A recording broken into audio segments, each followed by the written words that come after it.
Ejercicio 2.66. El ejercicio dice, determine los ángulos directores coordenados de la fuerza F1 e indíquenlos sobre la figura. Pues bien, en el ejercicio 2.65 ya habíamos determinado los valores de las componentes X, Y y Z de la fuerza F1, los cuales son los siguientes. Son los valores de las componentes X, Y y Z de la fuerza F1 que ya habíamos determinado en el ejercicio 2.65. Ya que tenemos las componentes de la fuerza F1, únicamente aplicamos lo que son las ecuaciones de los ángulos cosenos directores. Por lo tanto, para el ángulo alfa 1 nos queda que el coseno de alfa 1 es igual a la componente X de la fuerza 1 entre la fuerza 1. Dejando nos queda que alfa 1 es igual a el coseno inverso de la componente X de la fuerza 1 entre la fuerza 1. Sustituyendo valores nos queda que es igual al coseno inverso de menos 33.4 libras entre 60 libras. Y alfa 1 nos da un valor de 124 grados. Es el valor de alfa 1. Ahora para beta 1 nos queda que el coseno de beta 1 es igual a la componente y de la fuerza 1 entre la fuerza 1. Despejando beta 1 nos queda que beta 1 es igual al coseno inverso de la componente y de la fuerza 1 entre la fuerza 1. Sustituyendo valores nos queda que es igual al coseno inverso de 19.3 libras entre 60 libras. Y beta 1 nos da un valor de 71.2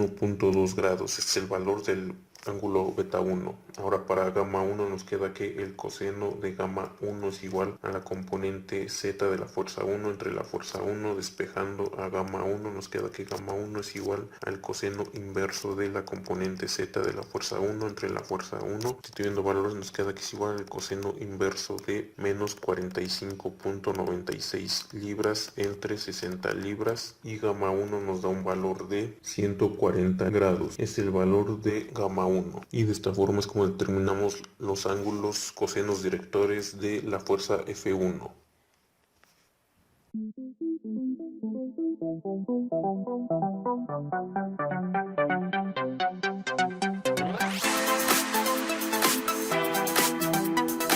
Ejercicio 2.67. El ejercicio dice, el engrane recto está sometido a las dos fuerzas causadas por el contacto con otros engranes. Exprese cada fuerza como un vector cartesiano. Pues bien, vamos a expresar la fuerza F1 y F2 en vector cartesiano. Comencemos por la fuerza F1. Ahora también en los mismos sentidos en los que están los ejes, en esos sentidos las componentes van a ser positivas. En este sentido va a ser positivo, en este positivo y en este positivo. Muy bien, entonces la fuerza 1 en vector cartesiano es igual a, vamos a usar lo que es este triángulo de pendiente de la fuerza F1, y como vemos la fuerza F1 está sobre el plano YZ y no tiene, por lo tanto no tiene componente en X. Por lo tanto nos queda que la fuerza 1 en vector cartesiano es igual a la fuerza 1 por 7/25 avos menos la fuerza 1 por 24/25 avos. Aquí me faltó multiplicar cada componente por su vector unitario. Aquí se multiplica por el vector J y por el vector K. Sustituyendo el valor de la fuerza 1 nos queda que la fuerza 1 en vector cartesiano es igual a 50 libras por 7/25 avos por J menos 50 libras por 24/25 avos por K. Resolviendo nos queda que la fuerza 1 en vector cartesiano es igual a 14 libras por J menos 48 libras por K. Y es la fuerza F1 en vector cartesiano. Ahora vamos con la fuerza F2 y nos queda que la fuerza 2 en vector cartesiano es igual a la fuerza 2 por el coseno de 60 grados por I menos la fuerza 2 por el coseno de 45 grados. ¿Por qué el coseno de 45 grados? Porque aquí nos están indicando que la fuerza F2 tiene un ángulo de 135 grados con respecto al eje Y, pero es el eje Y positivo. Y como vemos que la fuerza está en sentido contrario al sentido positivo del eje Y, por lo tanto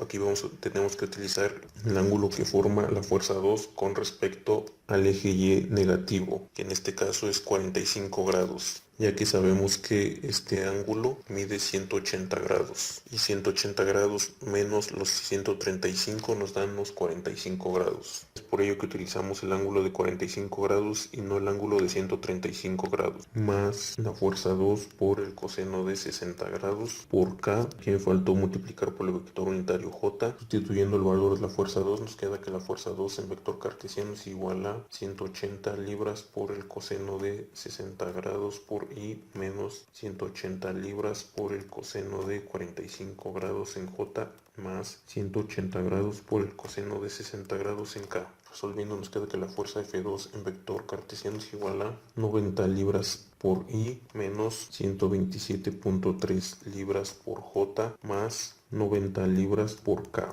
Y esta es la fuerza F2 en vector cartesiano. De esta forma es como encontramos la fuerza F1 y F2 en vectores cartesianos.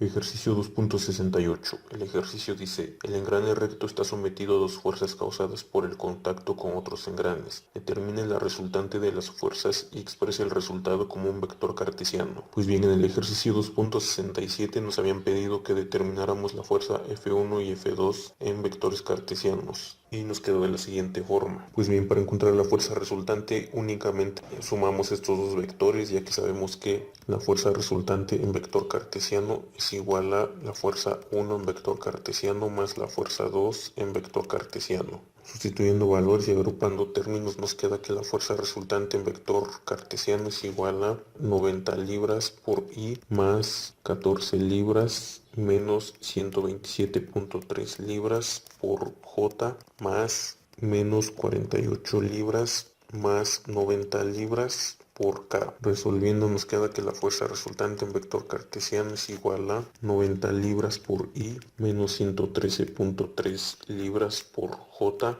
más 42 libras por K. Y esta es la fuerza resultante de esas dos fuerzas representado en vector cartesiano. De este modo es como encontramos el valor del ejercicio 2.63.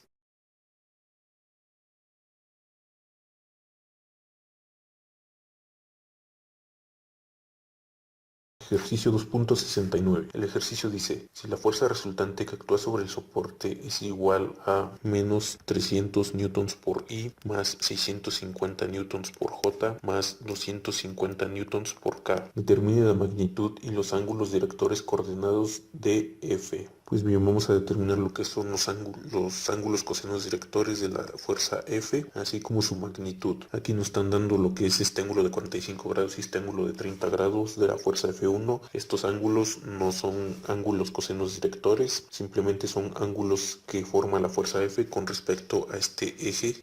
Por lo tanto, aquí no podemos aplicar directamente lo que es la fórmula de los ángulos cosenos directores. Aquí tenemos que aplicar lo que es la trigonometría para poder encontrar las componentes X, Y y Z de la fuerza F1. Muy bien, vamos a proyectar lo que es la fuerza F1 hacia el eje con el cual está formando esos dos ángulos, la cual vamos a llamar fuerza F1'. De este lado va a estar lo que es la componente Y de la fuerza 1, sobre el eje X va a estar la componente X de la fuerza 1 y aquí va a estar lo que es la componente Y de la componente Z de la fuerza 1. Muy bien, vamos a aplicar la trigonometría en lo que es este primer triángulo. Aquí lo que es la fuerza F1' y la fuerza F1Z están formando un ángulo de 90 grados, por lo tanto se trata de un triángulo rectángulo y vamos a aplicar la trigonometría sobre este primer triángulo. Aplicando la trigonometría tenemos que, para encontrar el valor de la fuerza F1', aplicamos la función coseno y nos queda que coseno de 45 grados es igual a la fuerza 1' entre la fuerza 1. Despejando la fuerza F1' nos queda que la fuerza F1' es igual a la fuerza 1 por el coseno de 45 grados. Sustituyendo el valor de la fuerza F1 nos queda que es igual a 750 newtons por el coseno de 45 grados. Y esto nos da un valor de 530.33 newtons. Este es el valor de la fuerza F1'. Ahora, para encontrar el valor de la componente Z de la fuerza F1, aplicamos la función seno y nos queda que el seno de 45 grados es igual a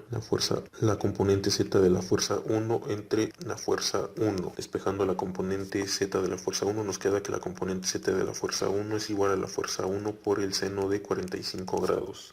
Sustituyendo el valor de la fuerza F1 nos queda que es igual a 750 newtons por el seno de 45 grados y esto nos da un valor de 530.33 newtons y es el valor de la componente Z de la fuerza 1. Ahora vamos a aplicar lo que es la trigonometría en el segundo triángulo. Aplicando la trigonometría en el segundo triángulo, aquí lo que es la componente X de la fuerza 1 y la componente Y de la fuerza 1 forman un ángulo de 90 grados, por lo tanto se trata de un triángulo rectángulo. Ahora vamos a aplicar la función seno para encontrar el valor de la componente Y de la fuerza 1. Y nos queda que seno de 30 grados es igual a la componente Y de la fuerza 1 entre la fuerza 1'. Despejando la componente Y de la fuerza 1 nos queda que la componente Y de la fuerza 1 es igual a la fuerza 1' por el seno de 30 grados. Sustituyendo el valor de la fuerza 1' nos queda que es igual a 530.33 newtons por el seno de 30 grados. Esto nos da un valor de 265.17 newtons. Este es el valor de la componente Y de la fuerza 1. Ahora, para calcular el valor de la componente X de la fuerza 1 aplicamos la función coseno y nos queda que coseno de 30 grados es igual a la componente X de la fuerza 1 entre la fuerza 1'. Despejando la componente X de la fuerza 1 nos queda que la componente X de la fuerza 1 es igual a la fuerza 1' por el coseno de 30 grados. Sustituyendo el valor de la fuerza 1' nos queda que es igual a 530.33 newtons por el coseno de 30 grados. Y esto nos da un valor de 460 newtons. Este es el valor de la componente Y, de la componente X de la fuerza 1. Ya que tenemos las componentes de la fuerza 1, representamos la fuerza 1 en vector cartesiano y la fuerza 1 en vector cartesiano es igual a la componente X por Y más la componente Y por J más la componente Z por K. Muy bien, ahora vamos a definir hacia qué sentido son positivos las componentes y vamos a poner que van a ser positivas hacia los lados en los que están marcados los ejes. Hacia este lado va a ser positivo la componente Z, hacia este lado van a ser positivas las componentes Y y hacia este lado van a ser positivas las componentes X. Entonces nos queda que la fuerza 1 en vector cartesiano es igual a 460 newtons por Y más 265.17 newtons por J menos 530.33 newtons por K, y es la fuerza 1 en vector cartesiano. Ahora, para representar a la fuerza F en vector cartesiano nos queda que la fuerza F en vector cartesiano es igual a la fuerza F por el coseno de alfa más la fuerza F por el coseno de beta más la fuerza F por el coseno de gamma, y multiplicado cada uno por sus componentes, por sus vectores unitarios. En este caso es multiplicado por Y, por J y por K. Muy bien, ahora sumamos estos vectores cartesianos y sabemos que la fuerza resultante en vector cartesiano es igual a la fuerza 1 más la fuerza F en vector, ambas en vector cartesiano. El ejercicio nos está dando lo que es la fuerza resultante en vector cartesiano. Por lo tanto, sustituimos valores y nos queda que menos 300 newtons por Y más 650 newtons por J más 250 newtons por K es igual a 460 newtons más la fuerza F por el coseno de alfa, todo esto multiplicado por el vector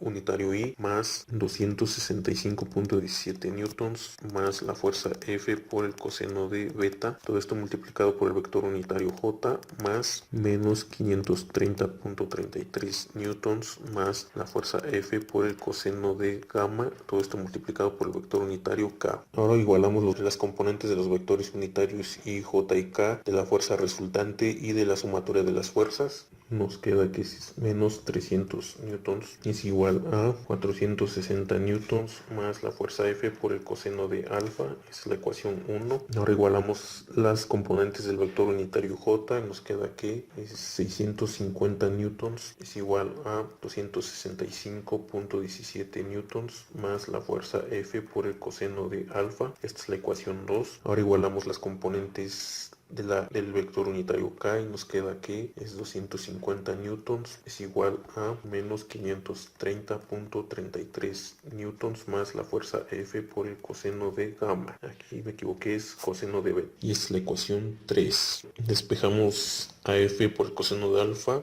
en la ecuación 1 y nos queda que la fuerza F por el coseno de alfa es igual a menos 300 newtons menos 460 newtons, y nos queda que la fuerza F por el coseno de alfa es igual a 760 newtons. Hacemos lo mismo en la ecuación 2 y nos queda que la fuerza F por el coseno de beta es igual a 650 newtons menos 265.17 newtons, y esto nos queda que la fuerza por el coseno de B es igual a 384.83 newtons. Hacemos lo mismo en la ecuación 3, despejamos y nos queda que F por el coseno de gamma es igual a 250 newtons más 530.33 newtons, y nos queda que la fuerza por el coseno de beta es igual a 780.33 newtons.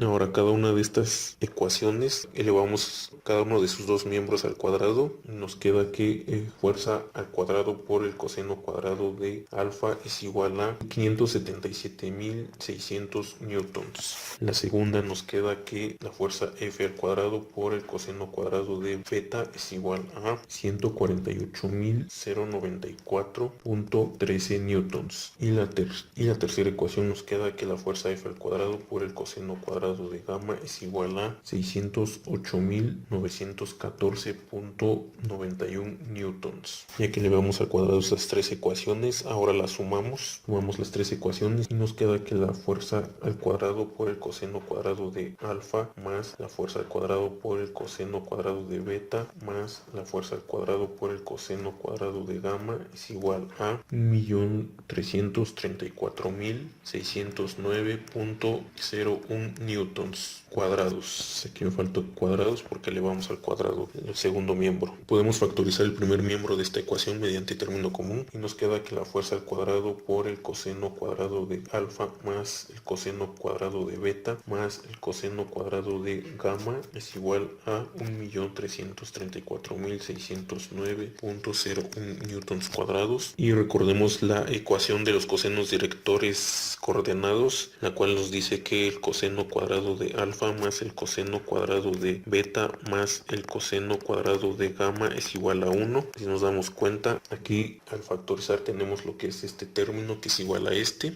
Por lo tanto, sustituimos en esta ecuación y nos queda que la fuerza al cuadrado por 1 es igual a 1.334.609.01 newtons cuadrados. Despejamos la potencia cuadrada de la fuerza F y nos queda que la fuerza F es igual a la raíz cuadrada de 1.334.609.01 newtons cuadrados, y la fuerza F nos da un valor de 1.155.25 newtons. Este es el valor de la fuerza, de la magnitud de la fuerza F. Ahora, para encontrar el valor de los ángulos cosenos directores de la fuerza F, únicamente sustituimos el valor de la fuerza F en cada una de estas tres ecuaciones y despejamos el ángulo correspondiente. Por lo tanto, sustituyendo el valor de la fuerza F en la primera ecuación, nos queda que 1155.25 newtons por el coseno de alfa es igual a 760 newtons. Despejando alfa, nos queda que alfa es igual a el coseno inverso de 760 newtons entre 1155.25 newtons, y alfa nos da un valor de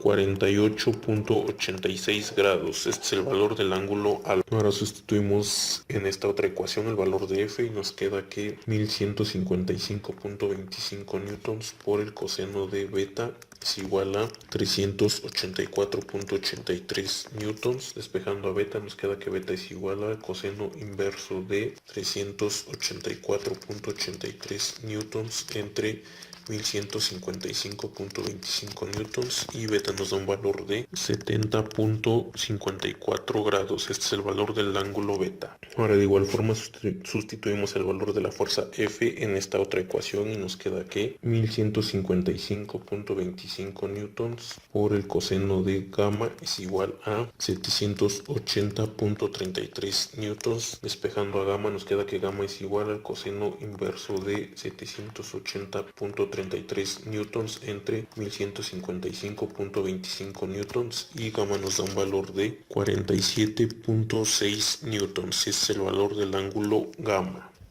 Aquí he cometido un error. Aquí en esta ecuación es menos 760 newtons, ya que esta suma ambos valores son negativos, es por eso que es menos 760 newtons. Por lo tanto, este ángulo está erróneo. Entonces, como si es menos, al ser menos 760 newtons, el valor va a ser diferente. Por lo tanto, resolviendo con el signo negativo nos queda que es igual a 131.14 grados. Este es el valor correcto del ángulo alfa, ya que había yo omitido lo que es este signo negativo del valor de 760 newtons. Ese signo negativo únicamente afecta en el valor del ángulo alfa. En todo este procedimiento, para encontrar el valor de la fuerza F no afecta ese signo negativo, así que el valor de la fuerza F está correcta. Pues bien, de este modo es como encontramos la magnitud de la fuerza F, así como el valor de sus ángulos cosenos directores.